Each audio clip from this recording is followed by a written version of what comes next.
Ito na yung pangalawang araw ko sa South Korea. 2 araw pa lang biyahe mula galing Manila Airport. Matagal at nakakahilo yung biyahe. Eroplanong papel kasi ang nasakyan ko. Buti na nga lang hindi umulan. Naka-heater pala kami dyan sa trabaho ko. Kasi sobrang lamig po ng klima dito sa South Korea.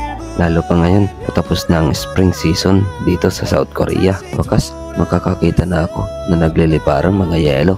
5 piso yan dyan sa Pilipinas. Lalo na pag pumasok na ang winter season dito sa South Korea. Si Rex Lagatek pala isa sa kasama ko at katrabaho ko dito sa South Korea. Mapapansin nyo, wala siyang suot na long sleeve o jacket para sa lamig. Sanay na kasi sila. Ako, bago pa lang, halos 2 araw. Pero nasayang yung dala kong saging saba at rambutan. Sayang din, gabi kaming uuwi. Papakita ko sana sa inyo yung nagkakapalang niebe sa dadaanan namin. Next video na lang. Marami pa naman tayong oras kasi nandito pa naman tayo sa South Korea. Malay nyo, pati si Lemino mapapakita ko na sa inyo. At dyan nga, palabas na kami sa Korea Company. Dito lang yan sa 143 Jingjangju Street. Dumaan na rin kami sa pagawaan ng yelo. Ayan, papakita po ng kasama ko. Malapit lang naman sa amin, halos 5 hakbang pagawaan na ng yelo.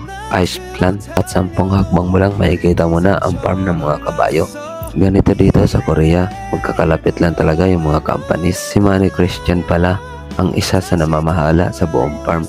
At yung dalawa naman, sila naman yung caretaker pag wala si Manny Christian. Matagal na sila dito sa South Korea, kaya sanay na rin yung mga balat nila sa klima. Hindi ko alam kung malabo lang talaga yung mata ko, pero yung mga nasa likod nila, kabayo yan. Iba't iba pa nga ang kulay. Ang nandyan, may yellow, may dilaw. Sa katunayan, dito pa nga nag-arkila ng kabayo para sa palabas na John Wick na pinagbibidahan ni Keanu Reeves. Ay nako, mapapakamot ulo ko na lang talaga kasi maraming nagsasabi, hindi lang to Korea. Sabi ko na lang sa sarili ko, Korea to. Ayan pa nga ang patunay, yung umahawak ng camera. Ay nako talaga, may ganun talagang mga tao. Hihilahin ka pababa. Ba't hindi na lang sila matuwa sa pinagagawa mo? Pinagagawa ko. At dito nga, palabas na kami ng company. Sayang nga lang at gabi kami uuwi. Sobrang dilim pala sa labas. Lalo na dahil sa kapal ng hamog at nagbabagsakan na snow petals. Kaya nagkakaroon ng niebe sa daanan at nagiging sanhi para madalas ako. Kasi baguhan pa lang ako dito sa Korea. Minsan nung pagpasok ko, nadulas nga ako. Tinawanan lang ako ng mga Koreana at lumingon ako sa kanila. Binato ko sila ng 5 pisong yelo. Kung kaya ko lang buhatin yung 1 blocking yelo. Ay nako, mapapakamot ka na lang talaga sa ulo. At dito na lang for today's video. Malamig na kasi. Mas maganda next video pag umaga para mas makita nyo ang kagandahan ng Korea.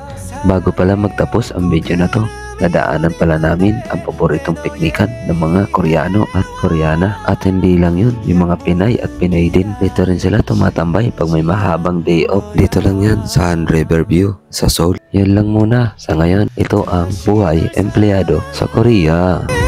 실망은 칼처럼 내 맘 찔러 약속 위에 밤낮으로 달려도 네 상처 몰랐어 미안해 일부러 외면한 건 아냐 다시 돌아올 수 없나 함께한